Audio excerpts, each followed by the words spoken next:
ക്ക് സ്തുതിയായിരിക്കട്ടെ. ഞാൻ brother Shaiju Adappally, Ernakulam saint Mary's prayer മിനിസ്ട്രിയിൽ നിന്ന്. ജീവിതം വിജയിക്കുന്നില്ലേ? ഈ 9 വചനങ്ങൾ വെച്ച് പ്രാർത്ഥിക്കാൻ തുടങ്ങൂ. അത്ഭുതങ്ങൾ സംഭവിക്കും. നിങ്ങളുടെ ജീവിതം മാറി മറിയും. കഴിഞ്ഞ 35 വർഷത്തോളമായി, 34 വർഷത്തിലധികം ശുശ്രൂഷാ ജീവിതത്തിൽ പങ്കുവെച്ചു കൊടുത്തതും പഠിച്ചതും പഠിപ്പിച്ചതും അനുഭവിച്ചറിഞ്ഞതുമായ സാക്ഷ്യങ്ങളുടെ വെളിച്ചത്തിലാണ് ഈ വചനങ്ങൾ പരിശുദ്ധാത്മാവിൻ്റെ പ്രേരണയാൽ ഇപ്പോൾ അനേകർക്ക് പ്രയോജനപ്രദമാകുന്നതിന് വേണ്ടിയും പ്രചോദനം നൽകുന്നതിന് വേണ്ടിയും ഷെയർ ചെയ്യുന്നത്. ഈ സന്ദേശങ്ങൾ കേട്ട് ഈ ദൈവവചനങ്ങൾ, ഈ 9 വചനങ്ങൾ വെച്ച് നമുക്ക് പ്രാർത്ഥിക്കാവുന്നതാണ്. വചനങ്ങൾ ഏതെല്ലാമെന്ന് പറയാം. ഒന്നാമത്തെ വചനം നാഹും 1:7. കർത്താവ് നല്ലവനും കഷ്ടതയുടെ നാളിൽ അഭയദുർഗവുമാണ്. അപ്പോൾ മറന്നു പോകരുതേ. രണ്ടാമത്തെ വചനം സങ്കീർത്തനം 73:26. എൻ്റെ ശരീരവും മനസ്സും ക്ഷീണിച്ചു പോയേക്കാം, എന്നാൽ ദൈവമാണ് എൻ്റെ ബലം. ആ ബലത്തോടു കൂടെ തന്നെ പ്രാർത്ഥിക്കാൻ നമുക്ക് ആ ശക്തി ഓരോ പ്രൊണൗൺസിയേഷനും ഓരോ വാക്കിനും ഉണ്ട്. അത് ഉള്ളിൽ തട്ടി നമ്മൾ പ്രാർത്ഥിക്കണം. മൂന്നാമത്തെ വചനം സങ്കീർത്തനം 138:7. കഷ്ടതകളിലൂടെ കടന്നു പോകുന്നെങ്കിലും എൻ്റെ ജീവനെ അവിടുന്ന് പരിപാലിക്കുന്നു, അവിടുത്തെ വലത് കൈ എന്നെ രക്ഷിക്കും. സങ്കീർത്തനം 138:7 മറന്നു പോകരുതേ. നാലാമത്തെ വചനമാണ് സങ്കീർത്തനം 16:8-9. അവിടുന്ന് എൻ്റെ വലതുഭാഗത്ത് ഉള്ളത് കൊണ്ട് ഞാൻ കുലുങ്ങുകയില്ല, അതിനാൽ എൻ്റെ ഹൃദയം സന്തോഷിക്കുകയും അന്തരംഗം ആനന്ദം കൊള്ളുകയും ചെയ്യുന്നു. ഇതിൽ കൂടുതൽ എന്താ വേണ്ടത്? ഈ വചനങ്ങളാൽ എന്നെ നിറക്കണമേ എന്ന് പ്രാർത്ഥിക്കാം. അഞ്ചാമത്തെ വചനം ഫിലിപ്പിയർക്ക് എഴുതിയ ലേഖനം 4-4 നിങ്ങൾ എപ്പോഴും നമ്മുടെ കർത്താവിൽ സന്തോഷിക്കുവിൻ. ഞാൻ വീണ്ടും പറയുന്നു, നിങ്ങൾ സന്തോഷിക്കുവിൻ. ദുഃഖിക്കരുത്, കരയരുത്, നിരാശപ്പെടരുത്. ഇതാ ദൈവവചനം. അമ്മയുടെ മുലപ്പാലിൽ ഒരു കുഞ്ഞിൻ്റെ വളർച്ചയ്ക്ക് ആവശ്യമായതെല്ലാം ഉള്ളതുപോലെ ദൈവവചനത്തിലെല്ലാം ഉണ്ട്. അത് വിശ്വസിക്കുക, എല്ലാത്തിനും പരിഹാരമുണ്ടാകും. അപ്പോൾ നിങ്ങളെപ്പോഴും കർത്താവിൽ, നമ്മുടെ കർത്താവ്, ആ ബോധ്യം ഉണ്ടാകണം. സന്തോഷിക്കുവിൻ. ദൈവമായിട്ട് അങ്ങനെ ഒരു ബന്ധം. ഞാൻ വീണ്ടും പറയുന്നു, നിങ്ങൾ സന്തോഷിക്കുവിൻ. അങ്ങനെ ഒരു സന്തോഷം നമുക്കുണ്ടോ? വീണ്ടും ആറാമത്തെ വചനം 1 പത്രോസ് 5:6-7. നമുക്ക് പലർക്കും ഒരുപാട് പരിചയമുള്ള ഒരു വചനമാണ്. ദൈവത്തിൻ്റെ ശക്തമായ കരത്തിൻ കീഴിൽ താഴ്മയോടെ നിൽക്കുവിനെന്ന് നിങ്ങളുടെ ഉത്കണ്ഠകളെല്ലാം അവിടുത്തെ ഏൽപ്പിക്കുവിൻ, അവിടുന്ന് നിങ്ങളുടെ കാര്യത്തിൽ ശ്രദ്ധാലുവാണ്. ഉത്കണ്ഠപ്പെടേണ്ട എന്ന് വചനം പറഞ്ഞു തരുന്നു. ഏഴാമത്തെ വചനമാണ് സുഭാഷിതം 8:21. ഞാൻ എന്നെ സ്നേഹിക്കുന്നവരെ സമ്പന്നരാക്കി അവരുടെ ഭണ്ഡാരം നിറക്കുന്നു. ദേ കിടക്കണ്. എങ്ങനെ നിറക്കുന്നു? അവരെ സമ്പന്നരാക്കി, പണക്കാരനാക്കുന്നു. ആധ്യാത്മികമായി, ഭൗതികമായി, ശാരീരികമായി, മാനസികമായി എല്ലാ വിധത്തിലും ഐശ്വര്യം, സമൃദ്ധി, മക്കള്, കുടുംബം, തൊഴിൽ, എല്ലാ മേഖലയിലും പഠനത്തിലൊക്കെ അനുഗ്രഹിക്കും. സുഭാഷിതം 8:21. വീണ്ടും എട്ടാമത്തെ വചനം സഫാനിയ 3:17. നിന്റെ ദൈവമായ കർത്താവ് വിജയം നൽകുന്ന യോദ്ധാവ് നിന്റെ മധ്യമുണ്ട്. IATS, OET, അതുപോലെ JEE എക്സാമുകൾ, ടെറ്റ് പരീക്ഷ, കേട്ടിട്ട് ഇങ്ങനെയൊക്കെയുള്ള പ്രതിസന്ധികളിലൂടെ അല്ലെങ്കിൽ തോറ്റ് ഇനി വേണോ വേണ്ടേ എന്ന് വിഷമിക്കുന്നവർ ഈ വചനങ്ങളൊക്കെ വെച്ച് പ്രാർത്ഥിക്കുക. 10ാം ക്ലാസ് പരീക്ഷ എഴുതുന്ന മക്കൾക്ക്, +2 ഡിഗ്രി പരീക്ഷകൾ, അവർക്കെല്ലാം കൊടുക്കുക. വചനം ഉണ്ടാകട്ടെ, വചനം കിട്ടട്ടെ, വചനാഭിഷേകം നിറക്കും. സഫാനിയ 3:17. നിന്റെ ദൈവമായ കർത്താവ് വിജയം നൽകുന്ന യോദ്ധാവ് നിന്റെ മധ്യമുണ്ട്. 9ാമത്തെ വചനം നെഹമിയ 2:20. ഞാൻ മറുപടി നൽകി, സ്വർഗത്തിൻ്റെ ദൈവം ഞങ്ങൾക്ക് വിജയം നൽകും, അവിടുത്തെ ദാസരായ ഞങ്ങൾ പണിയും. അതുകൊണ്ട് നമ്മൾ മുതലാളിയാകാൻ നോക്കരുത്. ദാസന്മാരാണെന്നുള്ള ബോധ്യത്തോടെ ശൂന്യവൽക്കരിച്ചാൽ, കുടം കമിഴ്ത്തി വെച്ച് വെള്ളം അടിച്ചിട്ട് കാര്യമില്ല. കുട വെക്കണം. അത് മലർത്തി പൈപ്പും ചോട്ടിൽ വെക്കണം. അപ്പോഴാണ് വെള്ളം നിറയുന്നത്. വെള്ളം വീഴുന്ന സ്ഥലത്ത് വെക്കണം. ഇതുപോലെ നമ്മുടെ ഹൃദയം തുറന്ന് മനസ്സ് തുറന്ന് ദൈവത്തിൻ്റെ പരിശുദ്ധാത്മാവിൻ്റെ അഭിഷേകത്തിന് വേണ്ടി നമുക്ക് പ്രാർത്ഥിക്കാം. ഇതാ ജീവിതം വിജയിക്കുന്നില്ല, അല്ലെങ്കിൽ എന്തിനു പോയാലും പരാജയമാണ്, ഒരുപാട് പേര് സങ്കടം പറയുന്ന, നമുക്ക് അതിനെക്കുറിച്ചുള്ള ഒരു സന്ദേശം കൂടെ ഒന്ന് നോക്കാം. വിജയിക്കണമെങ്കിൽ എന്ത് ചെയ്യണം? ഒന്നാമതായിട്ട് നമ്മളിൽ തന്നെ വിശ്വസിക്കണം. അവനവനെ തന്നെ വിശ്വാസം ഇല്ലാത്തവന് ദൈവത്തിനെയും മറ്റുള്ളവരെയും വല്ല വിശ്വാസം ഉണ്ടാകുമോ? അതുകൊണ്ട് നമ്മുടെ ഉള്ളിൽ വസിക്കുന്നത് ദൈവശക്തിയാണ് എന്നുള്ള ബോധ്യമുള്ള ഒരു വ്യക്തിക്ക് അവനവനെയും വിശ്വാസം ഉണ്ടാകും, ദൈവത്തെയും വിശ്വാസമുണ്ടാകും. അപ്പോൾ നമ്മുടെ തലത്തിൽ നിന്ന്, വിശ്വാസത്തിൻ്റെ തലത്തിൽ നമുക്ക് നമ്മളെ തന്നെ, ഇൻഫീരിയറിറ്റി കോംപ്ലക്സും വേണ്ട, സുപ്പീരിയറിറ്റി കോംപ്ലക്സും വേണ്ട, അപകർഷതാവധ മനോഭാവം വേണ്ട, മേധാവിത്വ മനോഭാവം വേണ്ട, എന്നാൽ നമ്മളിൽ തന്നെ വിശ്വസിക്കാനായിട്ട് സാധിക്കണം. കാരണം വെള്ളം മുകളിൽ നിന്ന് താഴേക്ക് ഒഴുകൂ, അല്ലെങ്കിൽ എന്ത് ചെയ്യണം? മോട്ടർ വെച്ച് അടിക്കേണ്ടി വരും, ഇല്ലേ? അപ്പോൾ ഇതുപോലെ എളിമയുടെ തലത്തിൽ നിന്നുകൊണ്ട് അവനവന് തന്നെ ഉള്ള കഴിവുകളിൽ, ഉള്ള രൂപം, ഉള്ള ഭംഗി, അതിൽ സംതൃപ്തിപ്പെട്ട് ദൈവത്തിന് ഇന്ന് വരെ നന്ദി പറഞ്ഞിട്ടുണ്ടോ? പറഞ്ഞിട്ടില്ലെങ്കിൽ പറയാൻ തുടങ്ങുമ്പോൾ, തൃപ്തിപ്പെടാൻ തുടങ്ങുമ്പോൾ അനുഗ്രഹങ്ങൾ താനെ വരും. പലരുടെയും സങ്കടത്തിൻ്റെ, ഉൾവലിയലിൻ്റെയൊക്കെ കാരണം ഇതാ, എന്നെ ഒന്നിനും കൊള്ളത്തില്ല, ആർക്കും ഇഷ്ടമില്ല, ആരോ എന്തോ പണ്ടോ പറഞ്ഞൊക്കെ കാര്യങ്ങളും വെച്ചുകൊണ്ടിരിക്കുക. ആണായിപ്പോയതിൽ, പെണ്ണായിപ്പോയതിലുള്ള ദുഃഖം, അങ്ങനെ പലവിധ ദുഃഖങ്ങളാണ് ഇന്ന് പലർക്കും. അപ്പോൾ അതിൻ്റെ ഒന്നും പുറകെ പോകണ്ട. പിന്നെ പരാജയപ്പെടാനായിട്ട് വിധിക്കപ്പെട്ടവനാണെന്ന് വിശ്വസിച്ച് ഓർത്ത് ഇങ്ങനെ നടക്കുക. പണ്ട് മുതലേ എനിക്ക് അങ്ങനെയാണ്, വിധിയാണ്, ജാതകമാണെന്ന്, ഇതിൻ്റെയൊക്കെ പുറകെ പോയാൽ ദൈവത്തിൻ്റെ അനുഗ്രഹമൊന്നും കിട്ടത്തില്ല. ദൈവത്തിൽ ആശ്രയിക്കുക. സമയ, സമ്പത്ത്, മഹത്വം ഇതെല്ലാം ദൈവത്തിൻ്റെതാണ്. നമുക്കറിയാം, ഇരുമ്പ് എന്നെ നശിപ്പിക്കുന്ന തുരുമ്പ് വരുന്നത് എവിടെയാണ്? അത് ഇരുമ്പിൽ നിന്ന് തന്നെയാണ് വരുന്നത്. അപ്പോൾ തുരുമ്പ് പിടിക്കാതിരിക്കാൻ നമ്മൾ പ്രൈമറോ പെയിൻറ്റോ ഒക്കെ അടിക്കും, അല്ലെങ്കിൽ ഓയിലൊക്കെ തേക്കും.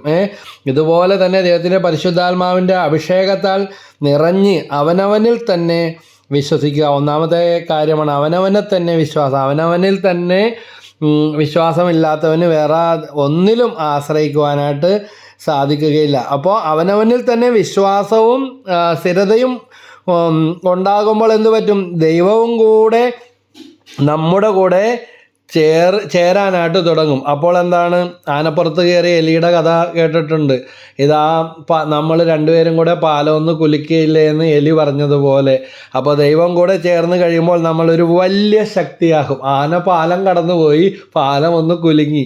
അപ്പോൾ ആനപ്പുറത്തിരുന്ന് എലി പറഞ്ഞ കഥയാണത്രേ, ഇതാ നമ്മൾ രണ്ടുപേരും കൂടെ പാലം ഒന്ന് കുലുക്കി എന്ന്.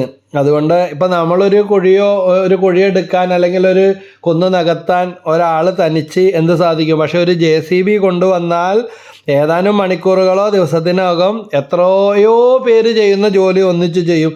ഇതുപോലെ തന്നെയാണ് സർവശക്തനായ, അവനവനിൽ തന്നെ വിശ്വാസമുള്ള വ്യക്തി ദൈവത്തിൽ ഇങ്ങനെ ഡിപ്പെൻഡ് ചെയ്യും. അങ്ങനെ ഒരു വൻ ശക്തിയായി തീരുകയും ചെയ്യും. അതിനുള്ള ബോധ്യം ദൈവം നമുക്ക് തരട്ടെ എന്ന് പ്രത്യേകം പ്രാർത്ഥിക്കുകയാണ്. അടുത്ത കാര്യമാണ് ദൈവവുമായിട്ട് പങ്കാളിത്തത്തിൽ ആകുക. കാരണം യോഹന്നാൻ 6:37 പറയുന്നുണ്ട്, നമുക്കറിയാം ബിസിനസ്സിലൊക്കെ പാർട്ട്ണർമാരുണ്ടാകാറുണ്ട്. അപ്പോൾ എന്നോടൊരു സുഹൃത്ത് പറഞ്ഞത്, എൻ്റെ കയ്യിൽ അധികമൊന്നുമില്ല, എനിക്ക് കുറച്ച് ടെക്നിക്കുകൾ അറിയാം, പക്ഷേ പണക്കാരനായ എൻ്റെ ഒരു സുഹൃത്ത് പറഞ്ഞു നമുക്ക് ഒരുമിച്ച് ചെയ്യാം. അങ്ങനെ പണക്കാരൻ്റെ പണവും ഇവൻ്റെ ടെക്നിക്കും പേരും കൂടി ചേർന്നാണ് ആ ബിസിനസ് ഉയർച്ചയിലെത്തിയെന്ന് പറയാം. ഇതുപോലെ നമ്മുടെ പാർട്ട്ണറായി, അല്ലെങ്കിൽ നമ്മുടെ മുതലാളിയായി ദൈവത്തെ മാറ്റുക. അപ്പോൾ നമ്മൾ ദൈവത്തോടു കൂടെ മുകളിലേക്ക് ഉയരാൻ തുടങ്ങും. യോഹന്നാൻ്റെ സുവിശേഷം 6:37 പറയുന്നുണ്ട്, എൻ്റെ അടുക്കൽ വരുന്നവനെ ഞാൻ ഒരിക്കലും തള്ളിക്കളയില്ല, ഒരുവനെയും ദൈവം തള്ളിക്കളയുകയില്ല. അതുകൊണ്ട് ദൈവത്തെ കൂട്ടുപിടിക്കുക. സ്വയം ഇങ്ങനെ തരം താഴ്ത്തിയൊക്കെ സംസാരിക്കുന്ന സ്വഭാവമൊക്കെ ഉണ്ടെങ്കിൽ അതെല്ലാം നിർത്തുക. നമ്മൾ പറയണം, ഇതാ ദൈവം എനിക്ക് വേണ്ടി പ്രവർത്തിക്കും, ദൈവം എനിക്ക് വിജയം തരും. പരീക്ഷ ആരെല്ലാം പഠിപ്പിക്കാൻ ശ്രമിച്ചാലും, ഏത് വിഷയം പഠിച്ചാലും ഇതാ പേടിച്ച് ഓടുന്നതിൻ്റെയും OET എന്നും പറഞ്ഞ് പനിയും പറയലും വരുന്നതിൻ്റെയും, അല്ലെങ്കിൽ 10ാം ക്ലാസ് പരീക്ഷ വരുമ്പോൾ, കഴിഞ്ഞ ദിവസം എൻ്റെ മകൾ പറയുന്നത് കേട്ടു, അതൊരു പരീക്ഷയെ ഭയമുള്ള കുട്ടി ആത്മഹത്യ ചെയ്യുമെന്നും പറഞ്ഞ്. ഈ പരീക്ഷാകാലമൊക്കെ അടുത്ത് വരുമ്പോൾ കേൾക്കും, ഈ ഭീരുക്കളാണ് ഇങ്ങനെയൊക്കെ ചെയ്യുന്നത്. ആത്മഹത്യ ചെയ്തവരാരും ഒരു പരിഹാരം ഉണ്ടായിട്ടില്ല. അപ്പോൾ ഇരുട്ടിനെ പഠിച്ചുകൊണ്ടിരുന്നിട്ട് കാര്യമില്ല, വെളിച്ചം കൊണ്ടുവരണം. അപ്പോൾ ഇതുപോലെ നേരിട്ടിരുന്നെങ്കിൽ ചിലപ്പോൾ ഏറ്റവും ഭംഗിയോടെ പാസ്സാവുന്നത് ആ വ്യക്തിയായിരിക്കും. ആത്മവിശ്വാസമില്ലാത്തതുകൊണ്ടാണ് അങ്ങനെ. അപ്പോൾ ഈ ബോധ്യങ്ങൾ ഉണ്ടാകണം. അതുപോലെ മൂന്നാമത്തെ പ്രധാനപ്പെട്ട കാര്യമാണ് സംശയ മനസ്ഥിതി മാറ്റുക. യാക്കോബ് ശ്ലീഹായുടെ ലേഖനം 1-ാം അധ്യായം 7-8 വാക്യത്തിൽ പറയുന്നുണ്ട്, സംശയമനസ്കനും എല്ലാ കാര്യങ്ങളിലും ചഞ്ചല പ്രകൃതിയുമായ ഒരുവന് ദൈവത്തിൽ നിന്ന് ഒന്നും കിട്ടുകയില്ല. ദൈവത്തിൽ നിന്നും കിട്ടൂല, മനുഷ്യനിൽ നിന്നും കിട്ടുകയില്ല. ചിലരൊക്കെ പറയും അവന് ദൈവത്തെയും വിശ്വാസമില്ല, മനുഷ്യനെയും വിശ്വാസം ഇല്ലെന്ന് പറയും. അപ്പോൾ അങ്ങനത്തെ സ്വഭാവമൊക്കെ ഉണ്ടെങ്കിൽ അതെല്ലാം മാറ്റിയെടുക്കുവാനായിട്ട് പരിശുദ്ധാത്മാവിൽ നിറഞ്ഞ് നമുക്ക് സാധിക്കണം. നമ്മുടെ മനസ്സൊക്കെ ശുദ്ധീകരിക്കണം. വെറുപ്പോ വൈരാഗ്യമൊക്കെ ഉണ്ടെങ്കിൽ അതെല്ലാം പടിയിറക്കണം, അടിച്ചു വാരി വൃത്തിയാക്കണം. എന്ന് പറയുന്നത് പോലെ പണ്ടത്തെ കാര്യവും പഴങ്കഥകളൊക്കെ വെച്ച് സ്വയം നശിക്കുന്ന അവസ്ഥകളൊക്കെ മാറ്റണം. അത് നമുക്കും മറ്റുള്ളവർക്കും ഒരു ഗുണവുമില്ല. അതുപോലെ തന്നെയാണ് നമ്മുടെ ഓരോ ചിന്തയും. നാലാമത്തെ കാര്യമാണ് പ്രാർത്ഥനയാക്കി മാറ്റണം. കാരണം എന്താ? പ്രെയർ ഈസ് ഒമ്നിപൊട്ടൻ്റ് എന്ന് പറയും, സർവം പ്രദാനം ചെയ്യും. പ്രാർത്ഥനയിൽ പരിഹാരമില്ലാത്ത ഒരു കാര്യവും ഈ ലോകത്തില്ല. അപ്പോൾ പ്രാർത്ഥനയിലൂടെ നേടിയെടുക്കാൻ സാധിക്കാത്ത ഒന്നും. ഞാൻ ഓർക്കുകയാണ്, തൃശ്ശൂർ ഒരു സ്ഥലത്ത് ഒരാൾ 45 ലക്ഷം രൂപ അദ്ദേഹത്തിൻ്റെ വളരെ അടുപ്പം ഉണ്ടായിരുന്ന ഒരാളുടെ സ്ഥലം വാങ്ങാനായിട്ട് അഡ്വാൻസ് കൊടുത്തു. നല്ല അടുപ്പമുള്ളവരായതുകൊണ്ട് കരാറൊന്നും എഴുതിയിട്ടില്ല. അപ്പോൾ ഇയാൾക്ക് ബാക്കി പൈസ തയ്യാറാകാൻ താമസം, അതെല്ലാം പറഞ്ഞിരുന്നതാണ്. പക്ഷേ ഈ സമയത്തിനുള്ളിൽ സമയം നീണ്ടുപോവുകയും സ്ഥലത്തിന് വില കൂടിയൊക്കെ ചെയ്ത അവസ്ഥയാണ്. അപ്പോൾ എന്നെ പ്രാർത്ഥിപ്പിക്കാനായിട്ടൊക്കെ കൊണ്ടുപോയത് ഞാൻ ഓർക്കുകയാണ്. ആ സ്ഥലമൊക്കെ പോയി പ്രാർത്ഥിച്ചു. പക്ഷേ ഞാൻ അന്നേരമേ പറഞ്ഞു, ബ്രദറെ ഇതിനൊരു എഗ്രിമെൻ്റ് നിങ്ങൾ എഴുതിയിട്ടില്ലേന്ന്. ഇനി അതൊന്നും കുഴപ്പമില്ല, നമ്മളെക്കാൾ വിശ്വാസമുള്ള ആളാണ്, പക്ഷേ സൂക്ഷിക്കണമെന്നാണല്ലോ മെസ്സേജ് എന്ന് പറഞ്ഞു. പക്ഷെ ഒരു ദിവസം ഓടിപ്പിടിച്ച് വന്നു, അയാൾ പൈസയും തരുന്നില്ല, സ്ഥലം രജിസ്റ്റർ ചെയ്തും കൊടുക്കുന്നില്ല. അങ്ങനെ ഇതിനു വേണ്ടി നിയോഗം വെച്ച് ശക്തമായിട്ട് മധ്യസ്ഥം പ്രാർത്ഥിക്കാൻ തുടങ്ങിയപ്പോൾ പൈസയെങ്കിലും തിരിച്ചു കിട്ടിയാൽ മതിയായിരുന്നു ബ്രദറെ, എടുക്കാനുള്ള പൈസ റെഡിയായില്ലെന്ന് പറഞ്ഞു. പക്ഷേ ചത്താലും കൊടുക്കൂലെന്നതുപോലെ ബലം പിടിച്ച അയാൾ പലതവണ ശ്രമിച്ചിട്ടും കൊടുക്കാതിരുന്ന ആൾ തന്നെ ഇയാളുടെ വീട്ടിൽ കൊണ്ടുവന്ന് സ്വസ്ഥതയില്ലാതെ ഈ പൈസ, നാളുകൾക്ക് മുമ്പ് വാങ്ങിച്ച പൈസ ഒന്നും കുറയാതെ കൊണ്ടുവന്ന് 45 ലക്ഷം രൂപ കൊണ്ടുവന്ന് കൊടുത്തു. ഇതാണ് പ്രാർത്ഥനയുടെ ശക്തി. ഇതുപോലെ കുടുങ്ങിക്കിടക്കുന്ന അനേകം മേഖലകളുണ്ട്. നമുക്ക് അഴിഞ്ഞു കിട്ടാത്തതിൻ്റെ കാര്യം നമുക്ക് തന്നെ വിശ്വാസമില്ല, ഇതൊന്നും നടക്കാൻ പോകുന്നതല്ല, അല്ലെങ്കിൽ ഇത് ഒരിക്കലും ശരിയാകത്തില്ല. അതുപോലെ അവരോട് വെറുപ്പ് വെച്ചുകൊണ്ടിരിക്കുന്ന അവസ്ഥ. അതുകൊണ്ട് പ്രാർത്ഥന വഴി നേടിയെടുക്കാൻ പറ്റാത്തത് ഒന്നുമില്ല. നമ്മൾ വിശ്വസിക്കണം. ചിലപ്പോൾ കുറച്ച് നാളത്തേക്ക് യാതൊന്നും സംഭവിക്കുന്നില്ലായിരിക്കാം. ഞാനോ നിങ്ങളോ പ്രാർത്ഥിച്ചുകൊണ്ടിരിക്കുന്ന വിഷയം കുറച്ച് നാൾ, നമുക്കറിയാം ഒരു വാഴ നട്ടാൽ അതിനൊരു കാലാവധിയുണ്ട്. ഏതെല്ലാം പ്രാർത്ഥിച്ചുകൊണ്ടിരുന്നാലും അത് കൊലക്കാൻ ഒരു കാലാവധിയുണ്ട്. അതുപോലെ ഒരു തെങ്ങ് നട്ടാലോ അതിനേക്കാൾ കൂടുതൽ. കാരണം ഇത് ചുരുങ്ങിയ നാളിലേക്കാണ്, പക്ഷേ തെങ്ങോ ആയുഷ്കാലത്തേക്കാണ് ഫലം തന്നുകൊണ്ടിരിക്കുന്നത്. അതുകൊണ്ട് ചില ഫലങ്ങൾ പ്രാർത്ഥനയിൽ കിട്ടാൻ ഒത്തിരി കാത്തിരിക്കേണ്ടി വന്നേക്കാം. ചിലപ്പോൾ ആ പ്രവർത്തനം ദൈവം ഉടനടി ആരംഭിച്ചേക്കാം. അപ്പോൾ നമ്മളിത് വിശ്വസിക്കണം. ഇന്ന് ഈ താഴ്മയാണ് പലർക്കും ഇല്ലാതെ പോകുന്നത്. ഞാൻ ഓർക്കുകയാണ്, എൻ്റെ വീടൊക്കെ മാറി താമസിച്ച, ഞാൻ വീട്ടിലെ മൂത്ത വ്യക്തിയാണ്. എൻ്റെ കയ്യിൽ ഒന്നുമില്ല, പക്ഷേ എൻ്റെ കയ്യിൽ ഇല്ലാത്തത് ഉണ്ടെന്നും പറഞ്ഞുള്ള പ്രഷറൊക്കെ വന്നുകൊണ്ടിരുന്ന കാലഘട്ടങ്ങൾ. ഒന്നുമില്ല, ഓട്ടക്കാലാണ് എന്ന് പറഞ്ഞാൽ. പക്ഷെ ആ സമയത്ത് ഞാൻ വേണ്ട കാര്യങ്ങളെല്ലാം ഞാനും എൻ്റെ ജീവിത പങ്കാളിയും മക്കളും കൂടെ പ്രാർത്ഥിച്ച് ഒരു ലിസ്റ്റ് ഉണ്ടാക്കി നടയിൽ വെച്ച് പ്രാർത്ഥിച്ചു. ഒന്നുമില്ല, നടയിൽ വെച്ച് പ്രാർത്ഥിക്കാൻ തുടങ്ങി. അത്ഭുതകരമായിട്ട് ഒരു ഓൺലൈൻ വർക്ക്, നേരെ കാണുമ്പോൾ ഗമയുള്ള പൊങ്ങച്ച ഉണ്ടായിരുന്ന പണ്ടത്തെ ഒരു കൂട്ടുകാരൻ, ആ മനുഷ്യൻ അയാളിൽ നിന്ന് നമ്പർ മേടിച്ചിട്ട് ഒരു വർക്ക് തരികയാണ്. അതിനെക്കുറിച്ച് ABCD പോലും അറിയില്ല. പക്ഷേ നിനക്ക് പറ്റും, നീ അത് ചെയ്ത് തന്നെ, ഉപേക്ഷിക്കരുത്, എത്ര പൈസ ആയാലും ഒന്നും പറഞ്ഞിട്ട് ഇന്ന് വരെ ചെയ്യാത്ത ഒരു വർക്കിന് വേണ്ടി അതിൻ്റെ വഴികൾ പിന്നീട് തെളിഞ്ഞു കിട്ടി. അങ്ങനെ 3 വർഷക്കാലം എൻ്റെ ശുശ്രൂഷാ ജോലി ഒരു വശത്ത് നടക്കുന്നുണ്ട്. ഞാൻ അതിന് വേണ്ടി ഒന്നും ചെയ്യണ്ട, എനിക്ക് ഇതിൻ്റെ പാസ്വേഡും ID യും കാര്യങ്ങൾ തരും.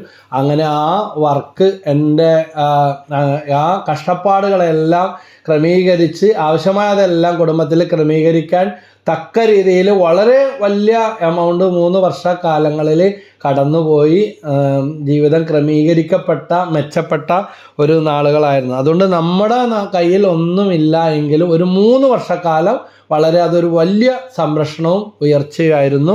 എന്നാൽ ശുശ്രൂഷാ ജീവിതം അതൊരു വശത്ത് അങ്ങനെ നടക്കും. പ്രാർത്ഥനയും വചനപ്രഘോഷണവും കൗൺസിലിംഗ് എല്ലാം ധ്യാനേന്ദ്രങ്ങളിലൊക്കെ പോയുള്ള ക്ലാസ്സുകളെല്ലാം ഭംഗിയായി അടിച്ചു പൊളിച്ച് നടക്കും. പക്ഷെ മറുവശത്ത് ദൈവം ഒരു സാമ്പത്തിക സുരക്ഷ തന്ന കാലഘട്ടങ്ങളെ ഞാൻ ഷെയർ ചെയ്യുകയാണ്. അപ്പോൾ ദൈവത്തോട് നമ്മൾ പ്രാർത്ഥിക്കുക. പിന്നത്തെ കാര്യമാണ് സന്തോഷമുള്ളവരായിരിക്കുക. ചിലരുണ്ട് ഭയങ്കര പ്രാർത്ഥനയും പരിപാടിയാണ്, പക്ഷേ മുഖത്തേക്ക് നോക്കിയാൽ ചത്ത പോലെ, പറയാൻ വിഷമമുണ്ട്, അങ്ങനെ നടക്കുന്നവരുണ്ട്. കാണുന്നവരുടെ ഉള്ള ചൈതന്യം പോലും പോകും. അപ്പോൾ നമുക്ക് പ്രാർത്ഥിക്കാനായിട്ട് സാധിക്കണം. അതുപോലെ ദൈവത്തിൽ വിശ്വസിക്കണം, നമ്മിലും വിശ്വസിക്കണം. പക്ഷേ എപ്പോഴും സന്തോഷമുള്ളവരായിട്ട് നമുക്ക് മുന്നോട്ട് പോകാനായിട്ട് സാധിക്കുന്നുണ്ടോ? നമ്മൾ സന്തോഷം ആഗ്രഹിക്കണം. വചനത്തിൽ നേരത്തെ പ്രാർത്ഥിച്ചില്ലേ, ഫിലിപ്പിയർ 4:4, നിങ്ങളെപ്പോഴും കർത്താവിൽ സന്തോഷിക്കും. ഞാൻ വീണ്ടും പറയുന്നു, നിങ്ങൾ സന്തോഷിക്കണം. ഒരു ചുരുങ്ങിയ പൂവാണോ, ഞാൻ എപ്പോഴും ചോദിക്കാറുള്ള കാര്യം, ഒരു ചുരുങ്ങിയ പൂവാണോ ഒരു വിടർന്ന പൂവാണോ? നിങ്ങൾ എല്ലാവരും പറയും ഒരു വിടർന്ന പൂവാണ്. ഇതുപോലെ തന്നെയാണ് നമുക്ക് അപരിചിതരായ വ്യക്തികളാണെങ്കിൽ പോലും. ഇന്ന് ഞാൻ ഓർക്കുകയാണ്, കത്രിക്കടവ് എന്ന് പറഞ്ഞ സ്ഥലത്ത് എറണാകുളത്ത് ഒരാൾ, ഞാൻ ഒരു സ്ഥലം വരെ പോയി വരിക. അപ്പോൾ വണ്ടി നിർത്തി ഒരു കടയിൽ കയറിയിട്ട് ഇങ്ങനെ വരുമ്പോൾ എതിരെ വന്ന വണ്ടി കൊണ്ടുവന്ന് നിർത്തിയ ആളെ കണ്ടപ്പോൾ ഒന്ന് ചിരിച്ചു. പിന്നെ അയാൾക്ക് എന്നെ വിടുന്നില്ല, അയ്യോ ഭയങ്കര പരിചയമുണ്ട്, എവിടെ വെച്ചാണെന്ന് ഓർക്കുന്നില്ല എന്നും പറഞ്ഞിട്ട് ഒരു ചിരി കൊടുത്തതിൻ്റെ ആ അവസാനം ഷൈക്കാനൊക്കെ തന്ന് സന്തോഷത്തോടെ പോയി. ഒന്ന് സന്തോഷത്തോടെ ചിരിച്ചപ്പോൾ ഉണ്ടായ ഒരു അനുഭവമാണ്. അപ്പോൾ നമ്മുടെ ജീവിതത്തിലും ഇതാണ്, നമ്മൾ വരിഞ്ഞു മുറുകി ഇരുന്നിട്ട് മറ്റുള്ളവർ നമുക്ക് സന്തോഷം തന്നില്ല എന്ന് പറയുന്ന, അല്ലെങ്കിൽ ഭാര്യ സന്തോഷിപ്പിക്കണം, ഭർത്താവ് സന്തോഷിപ്പിക്കണം എന്നും പറഞ്ഞ് പരാതി പറഞ്ഞ് നടക്കുന്ന ഒരു ജീവിതമാണോ നമുക്കുള്ളത്? ഇതാ ദൈവത്തോട് നമ്മൾ എത്രമാത്രം അടുത്തിരിക്കുന്നുവോ അതിനെ ആശ്രയിച്ചാണ് നമ്മുടെ ഈ സന്തോഷമൊക്കെ പുറത്തോട്ട് വന്നത്. നമുക്കറിയാം, നമ്മൾ ചന്ദ്രൻ്റെ പ്രകാശം കണ്ടിട്ടുണ്ട്. അപ്പോൾ ഈ പിള്ളേർക്കൊക്കെ വലിയ ഇഷ്ടം, അമ്പിളിയമ്മാവനെ നോക്കി അങ്ങനെ രാത്രിയിലൊക്കെ ഇറങ്ങി നിൽക്കും. പക്ഷേ ഇത് എവിടെന്നാ കുഞ്ഞുനാളൊക്കെ ഞാനും ഒക്കെ ചിന്തിച്ചിട്ടുണ്ട്. പക്ഷെ സയൻസൊക്കെ പഠിച്ചു വന്നപ്പോഴാണ് സൂര്യനിൽ നിന്നുള്ള ആ പ്രകാശത്തെയാണ് ചന്ദ്രന് സ്വയം പ്രകാശിക്കാൻ കഴിവില്ല, സൂര്യനിൽ നിന്നുള്ള ആ പ്രകാശത്തെയാണത് റിഫ്ലക്റ്റ് ചെയ്യുന്നത്. അപ്പോൾ ഒരു കുടുംബനാഥൻ എന്ന നിലയിൽ, ഒരു തൊഴിലാളി എന്ന നിലയിൽ, ഒരു മുതലാളി എന്ന നിലയിൽ, ഒരു ശുശ്രൂഷകൻ എന്ന നിലയിൽ, ശുശ്രൂഷകർ പോലും ഉണ്ട് പട്ടാളക്കാരെ പോലെ. അയ്യോ, പട്ടാളക്കാർ ദേശസ്നേഹികളാണ് കേട്ടോ, അവർ കരുണയുള്ളവരാണ്. ഒരു സിനിമ കണ്ടപ്പോഴാണ് ഈ അടുത്ത കാലത്ത് ഒരു ഹിന്ദി സിനിമ കണ്ടപ്പോൾ ആണ് ആ പട്ടാളക്കാരുടെ കഷ്ടപ്പാടുകളും അവർ നൽകുന്ന ദേശസേവനമൊക്കെ ഒന്നും കൂടെ ഓർമ്മ വന്നത്. അപ്പോൾ അതൊക്കെ ഒരു ഹോബിയല്ല, അതുകൊണ്ടൊന്ന് ഷെയർ ചെയ്ത് കേട്ടോ. അപ്പോൾ ഇതാ വരിഞ്ഞു മുറുകി മസൽമാനെ പോലെ നടക്കുന്ന ചിലരുണ്ട്. പെട്ടിയിൽ കടത്തിയാലും എത്തിയാലും ഇതാ കണ്ടീഷൻ. എപ്പോഴാണ് ഇനി ഇവരൊക്കെ ജീവിക്കുന്നത്, ഒന്ന് സ്നേഹിക്കുന്നത്? അപ്പോൾ ദൈവത്തോട് ചേർക്കുമ്പോൾ ചന്ദ്രൻ സൂര്യൻ്റെ പ്രകാശത്തിലൂടെ റിഫ്ലക്റ്റ് ചെയ്ത് ഈ ചന്ദ്രൻ്റെ പ്രകാശം വരുന്നത് പോലെ ദൈവത്തോട് ചേർന്ന് നിൽക്കുമ്പോൾ നമ്മുടെ ജീവിതം സന്തോഷമുള്ളതായിട്ട് തീരും. അതുപോലെ തന്നെ സമാധാനത്തോടെ ജീവിക്കാൻ, ജീവിത വിജയത്തിനുള്ള കാരണം എപ്പോഴും സമാധാനത്തോടെ ഇരിക്കുക. ഇങ്ങനെ ഓർക്കണം, ഒരു അമ്മച്ചി പറഞ്ഞത്, സമാധാനം ഉണ്ടെങ്കിൽ തന്നെ ഒരു സമാധാനമുണ്ട് ബ്രദറെ, അതുകൊണ്ട് സമാധാനം കിട്ടാൻ വേണ്ടി ഒന്ന് പ്രാർത്ഥിച്ചാൽ മതി എന്ന് പറഞ്ഞതാണ്. അപ്പോൾ നമുക്ക് സമാധാനത്തിൻ്റെ ഉപകരണങ്ങളാകാനായിട്ട് ഉള്ള വിളിയാണ്. മത്തായി 7:12 പറയുന്നുണ്ട്, മറ്റുള്ളവർ നിങ്ങൾക്ക് ചെയ്തു തരണമെന്ന് ആഗ്രഹിക്കുന്നത് നിങ്ങൾ അവർക്ക് ചെയ്യുക, അതാണ് നിയമവും പ്രവാചകരും. വിശുദ്ധ ഫ്രാൻസിസ് അസീസി, 2ാം ക്രിസ്തു എന്ന് വിളിക്കപ്പെടുന്ന, ഐക്യരാഷ്ട്രസഭ പോലും പ്രകൃതിയുടെ സമാധാനത്തിൻ്റെ ആ അംബാസഡർ എന്ന് വിളിക്കപ്പെടുന്ന ആ സെയിൻറ്റ് ഫ്രാൻസിസ് അസീസി ഇതാ സമാധാന പ്രാർത്ഥന ചൊല്ലുമായിരുന്നു. അദ്ദേഹം രചിച്ച പ്രാർത്ഥന, കർത്താവേ എന്നെ അങ്ങയുടെ സ്നേഹത്തിൻ്റെ സമാധാനത്തിൻ്റെ ഒരു ഉപകരണമാക്കണമേ. അപ്പോൾ നമ്മൾ ക്ഷുഭിതരാകണ്ട, അസ്വസ്ഥരാകണ്ട. ഈ പ്രലോഭനമൊക്കെ ഉണ്ടാകുമെന്ന ഓരോ അവസ്ഥയിൽ അത് ജീവിത അവസാനം വരെ ഉണ്ടാകും. നമ്മൾ എത്ര സെയിൻലി ആണെന്ന് നമുക്ക് തോന്നിയാലും പറഞ്ഞാലും ശരി, ഇതാ എത്ര സ്പിരിച്വൽ ആണെന്ന് പറഞ്ഞാലും ജീവിതാവസാനം വരെ മനുഷ്യന് പ്രലോഭനങ്ങളും പ്രതിസന്ധി. അതുകൊണ്ടാണ് നമ്മുടെ കർത്താവ് ദുഷ്ടാരൂപിൽ ഞങ്ങളെ രക്ഷിക്കണേ, പ്രലോഭനങ്ങൾ ഞങ്ങളെ ഉൾപ്പെടുത്തരുത്. അല്ലാതെ വചനം പ്രാർത്ഥിക്കാൻ തുടങ്ങി, ധ്യാനങ്ങൾ പലത് കൂടി, വചനം ഒരുപാട് പ്രാവശ്യം എഴുതി എന്നും പറഞ്ഞ് നമ്മൾ ഉടലോടെ ഇവിടുന്ന് സ്വർഗത്തിലേക്ക് പോകും, അല്ലെങ്കിൽ പോകുന്നത് വരെ ഒരു കുഴപ്പം ഉണ്ടാവില്ല എന്നല്ല പറയുന്നത്. മനുഷ്യൻ്റെ ജീവിതം അവസാനിക്കുന്നത് വരെ പ്രലോഭനങ്ങളും പരീക്ഷണങ്ങളും സഹനങ്ങളും ഒക്കെ ഉണ്ടാകും. പക്ഷെ സഹനത്തെ ശാപമായിട്ട് കാണാൻ സാത്താൻ പ്രേരിപ്പിക്കുക. അതുകൊണ്ടാണ് യേശു പത്രോസ് തടസ്സം പറഞ്ഞപ്പോൾ മത്തായി 16:23 നമുക്കും കൂടെ ഒരു പാഠമാണ്. സാത്താനെ ദൂരെ പോകാൻ, നിന്റെ ചിന്ത ദൈവികമല്ല മാനുഷ്യമാണ്. അപ്പം മനുഷ്യൻ എപ്പോഴും ഇങ്ങനെ ഇവിടെ എല്ലാ സുഖവുമായിട്ട് ഇവിടെ ജീവിക്കാനുള്ള കാര്യം മാത്രം അന്വേഷിച്ച് നടക്കുന്നവരായി തീരരുത്. അതുപോലെ അടുത്ത കാര്യമാണ്, നിങ്ങൾ എന്ത് ആഗ്രഹിക്കുന്നുവോ നമ്മൾ അതായിത്തീരും എന്ന്. ജീവിത വിജയത്തിന് വേണ്ട കാര്യമാണ് നല്ല ആഗ്രഹങ്ങൾ, അംബിഷൻ ഉണ്ടാകുക, ഗ്രേറ്റ് ഡിസയർ. റാൽ വാൽഡോ എമേഴ്സൺ എന്ന് പറഞ്ഞ തത്വചിന്തകൻ പറഞ്ഞിട്ടുള്ളതാണ്, ഒരാൾ ദിവസം മുഴുവൻ എന്താണോ സംസാരിക്കുന്നത് അതാണ് അയാളുടെ ജീവിതത്തിൽ സംഭവിക്കാൻ പോകുന്നത്. ഏറ്റവും കൂടുതൽ പ്രാവശ്യം ചിന്തിക്കുന്നത് സംസാരിക്കുന്നത് എന്താണോ. നിങ്ങൾ പരാജയമാണ് നിങ്ങളുടെ തലച്ചോറിലേക്ക് ഇട്ടുകൊടുക്കുന്ന ചിന്തയെങ്കിൽ പരാജയം വന്നുകൊണ്ടിരിക്കും. ഇതാ ദോഷവും കുഴപ്പവുമാണ് നിങ്ങൾ പറഞ്ഞുകൊണ്ടിരിക്കുന്നതെങ്കിൽ കുഴപ്പങ്ങൾ വന്നുകൊണ്ടിരിക്കും. ബഹുമാനപ്പെട്ട പ്രശാന്ത് അച്ഛൻ പറഞ്ഞിട്ടുള്ള വാക്കുകൾ ഓർക്കുകയാണ്, വളർത്തുന്നവൻ വളർത്തപ്പെടും, തളർത്തുന്നവൻ താനേ തളർന്നു പോകും. അപ്പോൾ നമ്മുടെ ജീവിതം നല്ല ആഗ്രഹങ്ങൾ വെച്ച് പുലർത്തുന്നതാണോ, ഗ്രേറ്റ് ഡിസയർ, അംബിഷൻ, തീക്ഷ്ണമായ ആഗ്രഹം ഉണ്ടായാൽ മാത്രമേ നമുക്ക് വിജയം ഉണ്ടാവുകയുള്ളൂ. നമ്മളെ തന്നെ വളർത്താനായിട്ട് നമുക്ക് സാധിക്കണമെങ്കിൽ നല്ല നല്ല ചിന്തകൾ, നല്ല നല്ല ആഗ്രഹങ്ങൾ നമ്മുടെ തലച്ചോറിലേക്ക് കൊടുക്കണം. 10,000 കോടിയോളം ന്യൂറോൺസ് നമ്മുടെ ഈ തലച്ചോറിലുണ്ട്. അതിൻ്റെയൊക്കെ പ്രവർത്തനങ്ങൾ അപ്പോൾ പോസിറ്റീവായിട്ട് കൊടുത്താൽ, ഇല്ലെങ്കിൽ തലവിമ്മൽ, വേദന, ഇത് തല പൊളിഞ്ഞു പോകുന്നു, ടെൻഷൻ, എന്തെല്ലാം രോഗാവസ്ഥകളിലേക്ക് നമ്മളെ തിരിയും. അതുപോലെ തന്നെ വിജയിയാകുക എന്നുള്ളതൊരു പ്രധാനപ്പെട്ട കാരണമാണ്. പരാജയത്തിൻ്റെതായ ചിന്തകളാണ് വെച്ചുകൊണ്ടിരിക്കുന്നതെങ്കിൽ പരാജയം വരുന്നു. വിജയത്തിൻ്റെതായ ചിന്തകളാണ്, നമുക്കറിയാം, ഒരു ചെടിക്ക് നമ്മൾ വെള്ളവും വളവും ഒക്കെ ഇട്ട് കൊടുത്താൽ അത് വളരാൻ വേണ്ടി തുടങ്ങും. അതേസമയം ഇത്തിരി ചൂടുവെള്ളം ഇട്ട് കൊടുത്താലോ, ഞാൻ ഇന്നാളിവിടെ എൻ്റെ ഭാര്യ ഓമനിച്ച് വളർത്തിയിരുന്ന ചെടിയുടെ ചുവട്ടിൽ നല്ലോണം പൂവുണ്ടാകട്ടെ എന്ന് കരുതി കൊണ്ടുവന്ന വളത്തിൻ്റെ പാക്കറ്റ് പൊട്ടിച്ച് അതിൻ്റെ ചുവട്ടിലൊക്കെ നല്ലോണം ഇട്ട് കൊടുത്തു.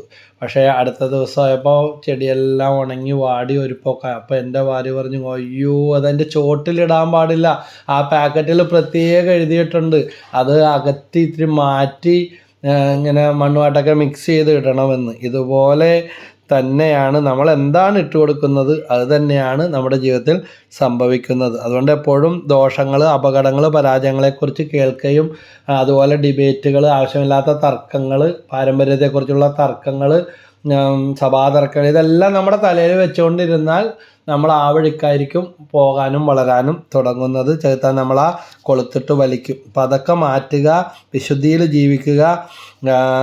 നമ്മൾ നല്ല കാര്യങ്ങൾ വിശ്വസിക്കുന്നുവെന്ന് ബോധ്യമാവുന്നത് വരെ അത് വിശ്വസിക്കുന്നെന്ന് നിങ്ങളോട് തന്നെ പറയുക. വിജയം വിജയം വിജയം, ഐശ്വര്യം ഐശ്വര്യം, ഉയർച്ച, നല്ല കാര്യങ്ങൾ സംഭവിക്കുമെന്ന് ഒട്ടും നെഗറ്റീവ് ആകാതെ പറയുകയും വിശ്വസിക്കുകയും ദൈവവചനമൊക്കെ എഴുതി വെച്ച് കാണുന്ന രീതിയിലൊക്കെ എവിടെയെങ്കിലും ഒട്ടിക്കുകയോ ലാമിനേറ്റ് ചെയ്ത് വെക്കുകയോ ഒക്കെ ചെയ്താൽ അതെല്ലാം നമ്മുടെ ഹൃദയത്തിൽ ഇങ്ങനെ നിറഞ്ഞു കവിഞ്ഞൊഴുകും. അതേപോലെ ഈ രാത്രിയൊക്കെ കിടക്കാൻ പോകുന്നതിന് മുമ്പ് ഉള്ള ന്യൂസ് ചാനലുകളിലെ മാറിയുള്ള ഡിബേറ്റും അക്രമവും ക്രൈമും എല്ലാം കണ്ടിട്ട് കിടന്നാൽ നമ്മുടെ ഉള്ളിൽ പെറ്റുപെരുകുന്നത്, വളരുന്നത് ഇതിൻ്റെ രൂപയായിരിക്കും. മനസ്സൊക്കെ വളരെ ശാന്തമാക്കി ദൈവവചനങ്ങളൊക്കെ കേട്ട് പ്രാർത്ഥനയോടെ വിശ്രമിക്കാനായിട്ട് പോവുക. ഇല്ലെങ്കിൽ വേദന, രോഗം, ടെൻഷൻ മാറണില്ല, കാര്യം പിടികിട്ടണില്ലെന്ന് പറയും. 1 മാസം ഈ പരിപാടി ഒന്ന് പൂട്ടി വെച്ചാൽ മതി പലർക്കും. അതുപോലെ സീരിയലുകളുടെ അടിമത്തമൊക്കെ പൊട്ടിക്കണം. പിന്നെ ഉത്കണ്ഠ മാറ്റുക. ദൈവം നമ്മുടെ കൂടെ ഉണ്ടെങ്കിൽ നമുക്കൊരു ഉത്കണ്ഠയും ഉണ്ടാകാനായിട്ട് പോകുന്നില്ല. നമുക്കറിയാം, പട്ടി ചാടിക്കയറി വന്നാലും അപ്പൻ്റെ കയ്യിലോ അമ്മയുടെ കയ്യിലായിരിക്കുന്നതെങ്കിൽ അവർ പട്ടിയെ ഓടിച്ചുകൊള്ളും, അല്ലേ? കൊച്ചൊന്ന് അടങ്ങിയിരുന്ന് കൊടുത്താൽ മതി. ഇതുപോലെ തന്നെ ചിലരൊക്കെ നമ്മൾ ദൈവത്തിൽ ആശ്രയിക്കുക. ചിലരൊക്കെ ഇങ്ങനെ എപ്പോഴും പ്രശ്നം എന്ന് പറഞ്ഞുകൊണ്ട് നടക്കുന്നവരും അങ്ങനെ പറയാൻ ഇഷ്ടപ്പെടുന്നവരും ഉണ്ട്. എന്തോ ഭയങ്കര വലിയ കാര്യം പോലെയാണ്. ശരിക്കും ഈ പ്രോബ്ലംസ് എന്നുള്ള വാക്കാണ് purposeful road blocks offering beneficial lessons to enhance the mental strength എന്ന് പറയും, അല്ലേ? അപ്പോൾ ഈ ഗുണകരമായ തടസ്സങ്ങൾ എന്തിനു വേണ്ടിയുള്ള, നമ്മുടെ മാനസിക ശക്തി വർദ്ധിപ്പിക്കുന്നതിനുള്ള ഗുണകരമായ തടസ്സങ്ങളാണ് ഈ പ്രോബ്ലംസ്. അതുകൊണ്ടാണ് വിശുദ്ധ മാർ തെരേസയെ പോലെയുള്ളവരൊക്കെ പറഞ്ഞത്, പ്രശ്നങ്ങളെ വിളിച്ചിരുന്നത് സമ്മാനങ്ങളെന്ന, ഒരു സമ്മാനം കൂടി കിട്ടിയിട്ടുണ്ടെന്ന് പറയും. നമ്മളാണെങ്കിൽ അയ്യോ മൊത്തം പ്രശ്നമാണെന്ന് പറയും, എങ്ങനെ ജീവിക്കുമെന്ന് ചോദിക്കും. അതുപോലെ ഒരു പരിഹാരമുണ്ടെന്ന് വിശ്വസിക്കുക. ഓരോ താഴിനും ഓരോ താക്കോലുണ്ട് അല്ലേ. അപ്പം ദൈവസഹായത്തോടുകൂടി നമുക്ക് ഇതിനെല്ലാം ഏത് കാര്യത്തിനും പരിഹാരമുണ്ടെന്ന് നമ്മൾ വിശ്വസിക്കുക. മറ്റൊരു കാര്യമാണ് നിരാശ മാറ്റുക. ഇന്ന് കൊറോണ വൈറസിനേക്കാൾ സ്ട്രോങ് ആയിട്ട് ലോകത്തെ തലകീഴാൽ മറിച്ചുകൊണ്ടിരിക്കുന്ന ഒരു കാര്യമാണ് നിരാശാ വൈറസ്. ഈ വൈറസ് ഭയങ്കര കഷ്ടമാണ്, അതിനേക്കാൾ കൂടുതൽ സ്പ്രെഡ് ചെയ്യുന്ന ഒരു സാധനമാണ്. അപ്പോൾ ഇനി രക്ഷയില്ല, ജീവിച്ചിട്ട് കാര്യമില്ല, ലോകം മുഴുവൻ അങ്ങനെയാണ് ഇങ്ങനെയാണ്, എപ്പോഴും ഇങ്ങനത്തെ നെഗറ്റീവ് പറയുന്നവർ അവരുടെ അടുത്ത് പോലും പോകരുത്.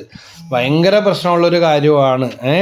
ഈ കോവിഡ് പിടിക്കുന്നതിനേക്കാൾ വേഗത്തിൽ അത് പടർന്നു പിടിക്കും. അതുകൊണ്ട് അങ്ങനത്തെ സ്വഭാവമൊക്കെ ഉണ്ടെങ്കിൽ നമ്മളതെല്ലാം മാറ്റിയെടുക്കുക, ദൈവത്തിൽ ആശ്രയിക്കുക, ദൈവത്തിന് ഒന്നാം സ്ഥാനം കൊടുക്കുക. പിന്നെ താരതമ്യപ്പെടുത്തലൊക്കെ നിർത്തുക. നമ്മളെപ്പോലെ ഈ ലോകത്തിൽ വേറെ ആരുമില്ല, എന്നെപ്പോലെ വേറെ ആരുമില്ല, നിങ്ങളെപ്പോലെ വേറെ ആരുമില്ല. പക്ഷേ ഒരു നല്ല മനുഷ്യനായി ജീവിക്കാൻ, ജീവിതം വിജയിക്കാനാവുന്ന ഗുണകരമായ ഈ കാര്യങ്ങളാണ് ഇപ്പോൾ ഷെയർ ചെയ്തത്. നിങ്ങളുടെ ഭർത്താവിനെ അവരുടെ ഭർത്താവിനോട് ആണെന്ന് അയൽവക്കത്തെ വീട്ടിലെ ചേട്ടൻ അല്ലെങ്കിൽ ചേച്ചിയാണെന്ന് താരതമ്യപ്പെടുത്താതിരിക്കുക. ഉള്ള സമാധാനം കൂടി അതോടുകൂടെ പോകും. കാരണം നിങ്ങളെപ്പോലെ നിങ്ങൾ മാത്രമേ ഉള്ളൂ, അവരെ പോലെ അവർ മാത്രമേ ഉള്ളൂ. ദൈവം അവരായിട്ടും നിങ്ങളായിട്ടുമാണ് സൃഷ്ടിച്ചിരിക്കുന്നത്. ഈ ലോകത്ത് എത്ര കോടി ജനങ്ങളുണ്ടെങ്കിലും ആരെയും അതുപോലെയൊക്കെ ഇരിക്കും, പക്ഷേ ടോട്ടലി ഡിഫറെൻറ്റ്. അവരുടെ ശരീരത്തിൻ്റെ ഗന്ധവും കണ്ണിൻ്റെ റെറ്റിനും എല്ലാം ഓരോ മനുഷ്യനും ഇതുപോലെ ജീവിതത്തിൽ ഓരോ കാര്യങ്ങളും വ്യത്യസ്തമാണ്. ഇന്ന് പിള്ളേരുടെയൊക്കെ ഭാവികളൊക്കെ ഒത്തിരി അപകടമാവുന്നതും സഹോദരങ്ങളുടെ മക്കളായിട്ട് അല്ലെങ്കിൽ അയൽക്കാർ ഇതായി അവരാക്കാൻ ശ്രമിക്കും. നമ്മളായിട്ട് വളരാനും വളർത്താനും നമ്മുടെ അവസ്ഥ എന്താ, നമ്മളാരായിരുന്നു എന്നുള്ള സ്ഥിതിയൊക്കെ മറന്നിട്ട് മറന്ന് എണ്ണ തേക്കുന്ന കുട്ടികളും മാനസിക രോഗികളും മയക്കുമരുന്നിന് അടിമപ്പെട്ടവരും തെറ്റായ ബന്ധങ്ങളിലേക്ക് പോകുന്നതായിട്ടൊക്കെ തീരുന്നത് ഈ ഗുണകരമല്ലാത്ത താരതമ്യപ്പെടുത്തലുകളിലൂടെയാണ്. അപ്പോൾ അങ്ങനെയുള്ള സംസാരങ്ങളൊക്കെ നിർത്തലാക്കുക. അതുപോലെ ശ്രദ്ധയോടെ കേൾക്കുകയും ആത്മാർത്ഥതയോടെ പുഞ്ചിരിക്കുകയും ഒക്കെ ചെയ്യുക. അപ്പോൾ ആദ്യം കേട്ട 9 വചനങ്ങൾ പറഞ്ഞ് പ്രാർത്ഥിക്കുക. വചനങ്ങളുടെ അഭിഷേകത്താൽ ദൈവത്തിൻ്റെ പരിശുദ്ധാത്മാവ് ഇത് കേൾക്കുന്ന പ്രാർത്ഥിക്കുന്ന വ്യക്തികളിലെ എല്ലാ ന്യൂനതകളും പരിഹരിക്കും. പരിശുദ്ധാത്മാവ് വന്ന് നമ്മളിൽ മുങ്ങി നിറഞ്ഞ് കവിഞ്ഞൊഴുകും. മറന്നു പോകരുത്. നാഹും 1:7 വചനം, കർത്താവ് നല്ലവനും കഷ്ടതയുടെ നാളിൽ അഭയ ദുർഗവുമാണ്. സങ്കീർത്തനം 73:26 എൻ്റെ ശരീരവും മനസ്സും ക്ഷീണിച്ചു പോയേക്കാം, എന്നാൽ ദൈവമാണ് എൻ്റെ ബലം. സങ്കീർത്തനം 138:7 കഷ്ടതകളിലൂടെ കടന്നു പോകുന്നവരെ എൻ്റെ ജീവനെ അവിടുന്ന് പരിപാലിക്കുന്നു, അവിടുത്തെ വലത് കൈ എന്നെ രക്ഷിക്കും. സങ്കീർത്തനം 16:8-9 അവിടുന്ന് എൻ്റെ വലതുഭാഗത്തുള്ളത് കൊണ്ട് ഞാൻ കുലുങ്ങുകയില്ല, അതിനാൽ എൻ്റെ ഹൃദയം സന്തോഷിക്കുകയും എൻ്റെ അന്തരംഗം ആനന്ദം കൊള്ളുകയും ചെയ്യുന്നു. ഫിലിപ്പിയർ 4:4 നിങ്ങളെപ്പോഴും കർത്താവിൽ സന്തോഷിക്കുവിൻ. ഞാൻ വീണ്ടും പറയുന്നു, നിങ്ങൾ സന്തോഷിക്കുവിൻ. വീണ്ടും 1 പത്രോസ് 5:6-7 ദൈവത്തിൻ്റെ ശക്തമായ കരുത്തിൻ കീഴിൽ താഴ്മയോടെ നിൽക്കണമെന്ന് പറയുകയും ഉത്കണ്ഠപ്പെടേണ്ട എന്ന് ദൈവത്തിൻ്റെ വചനം നമുക്ക് പറഞ്ഞു തരികയാണ്. സുഭാഷിതം നിങ്ങളുടെ ഉത്കണ്ഠകളെല്ലാം അവിടുത്തെ ഏൽപ്പിക്കുക എന്ന്. സുഭാഷിതം 8:21 പറയുന്നുണ്ട്, ഞാൻ എന്നെ സ്നേഹിക്കുന്നവരെ സമ്പന്നരാക്കി അവരുടെ ഭണ്ഡാരം നിറക്കുന്നു. 8ാമത്തെ വചനമാണ് സഫാനിയ 3:17 നിന്റെ ദൈവമായ കർത്താവ് വിജയം നൽകുന്ന യോദ്ധാവ് നിന്റെ മധ്യമുണ്ട്. 9ാമത്തെ വചനം നെഹെമ്യാ 2:20 ഞാൻ മറുപടി നൽകി, സ്വർഗത്തിൻ്റെ ദൈവം ഞങ്ങൾക്ക് വിജയം നൽകും, അവിടുത്തെ ദാസരായ ഞങ്ങൾ പണിയും. അപ്പോൾ ഈ വചനങ്ങളെല്ലാം ഒന്ന് എഴുതി വെച്ചോ അല്ലെങ്കിൽ ലാമിനേറ്റ് ചെയ്തോ വെച്ച് പ്രാർത്ഥിക്കുക. നിങ്ങളുടെ മക്കൾക്ക് പഠനത്തിനൊക്കെ സഹായിക്കും. അതുപോലെ ജീവിതത്തിൽ ഒന്നും ആയിട്ടില്ല, എങ്ങും എത്തിയിട്ടില്ല, ഒന്നും നടന്നില്ല എന്ന് തോന്നുന്നവരൊക്കെ ഇപ്പോൾ നിങ്ങളായിരിക്കുന്നിടത്തു നിന്ന് ദൈവം നിങ്ങളെ പടുതുയർത്താൻ തുടങ്ങും. തെറ്റായ ചിന്തകളൊക്കെ മാറ്റിക്കളയുക, ഇന്നത്തോടെ മാറ്റുക, പുതിയ തീരുമാനങ്ങൾ എടുക്കുക. ഈ കേട്ട വചനത്തിൻ്റെ വെളിച്ചത്തിലും ബോധ്യത്തിലും പരിശുദ്ധാത്മാവേ എന്നിൽ വന്ന അഭിഷേകമായിട്ട് നിറയണമേ എന്ന് പ്രാർത്ഥിക്കാൻ തുടങ്ങുക. അതുപോലെ വിശുദ്ധ കുർബാന സ്വീകരിച്ച് സ്വീകരിച്ച് കൂദാശകളൊക്കെ സ്വീകരിച്ച് കുമ്പസാരമൊക്കെ എടുത്ത് വിക്ടർ ഫ്രാങ്ക്ലിൻ എന്ന് പറഞ്ഞ ലോകപ്രശസ്ത മനഃശാസ്ത്രജ്ഞൻ പറയുകയാണ് കുമ്പസാരത്തെക്കുറിച്ച്. മാനസിക രോഗം പോലും സുഖപ്പെട്ടിട്ടുണ്ട്. പല പ്രസംഗങ്ങളിൽ ഞാനിത് വീണ്ടും വീണ്ടും പറയുന്ന എനിക്ക് നേരിട്ട് ചില കേസുകൾ, അമേരിക്കയിൽ കിടക്കുന്ന ഒരു ക്യാൻസർ രോഗി നേരിട്ട് കണ്ടിട്ടേ ഇല്ല, 20 വർഷമായിട്ട് കുമ്പസാരിക്കാത്ത ഒരു മനുഷ്യനെ ഫോണിലൂടെ സംസാരിച്ച് ഒരുക്കി ഭയങ്കര വെറുപ്പാണ് വൈദികരോട്, സിസ്റ്റേഴ്സിനോടും ഇങ്ങനെയുള്ള കൂദാശനോടൊക്കെ. പക്ഷെ ക്രിസ്ത്യാനിയാണ്. അദ്ദേഹത്തെ ഒരു മാനസാന്തരത്തിലേക്ക് കൊണ്ടുവരാൻ പരിശുദ്ധാത്മാവ് എന്നെ സഹായിച്ചു. അദ്ദേഹം കുമ്പസാരിച്ച് കഴിഞ്ഞ് വീണ്ടും ഡോക്ടറെ കണ്ടു, കൺസൾട്ട് ചെയ്ത് പരിശോധനയൊക്കെ നടത്തിയപ്പോൾ ലങ്സിലെ ക്യാൻസർ കാണാനില്ല. വളരെ ദൈവഭക്തിയിലേക്ക്, പരിവർത്തനത്തിലേക്ക് കുമ്പസാരത്തിലൂടെ, വിശുദ്ധ കുർബാന സ്വീകരണത്തിലൂടെ ആ വ്യക്തി കടന്നു വന്നു. അതുകൊണ്ട് കുമ്പസാരിച്ച് കുർബാന സ്വീകരിക്കുക, ജീവിത വിശുദ്ധിക്ക് വേണ്ടി പ്രാർത്ഥിക്കുക, നെഗറ്റീവായിട്ടുള്ളതെല്ലാം എന്നേക്കും ഉപേക്ഷിക്കുക. വീണ്ടും തോണ്ടി എടുക്കരുത്, അല്ലേ? തോണ്ടി എടുക്കരുത്, പുതിയതിൽ ജീവിക്കുക. അങ്ങനെ നിങ്ങളുടെ ജീവിതം വിജയിക്കും. ജീവിത വിജയത്തിനുള്ള ഈ തന്ന വചനങ്ങൾ പറഞ്ഞു പ്രാർത്ഥിക്കുക. നിങ്ങളുടെ മെസ്സേജുകൾ, കമൻസുകൾ അയക്കുക, അനുഭവങ്ങൾ ഷെയർ ചെയ്യുക, മറ്റുള്ളവർക്ക് ഷെയർ ചെയ്ത് കൊടുക്കുക. അതുപോലെ സബ്സ്ക്രൈബ് ചെയ്തിട്ടുള്ളവരുണ്ടെങ്കിൽ ഈ സുവിശേഷ പ്രവർത്തനങ്ങളിൽ നമുക്ക് പങ്കുകാരാകാം. ഇനി തുടർന്നുള്ള സന്ദേശങ്ങളും വീഡിയോകളും ലഭിക്കുന്നതാണ്. ദൈവം എല്ലാവരെയും സമൃദ്ധമായിട്ട് അനുഗ്രഹിക്കട്ടെ. യേശുവേ.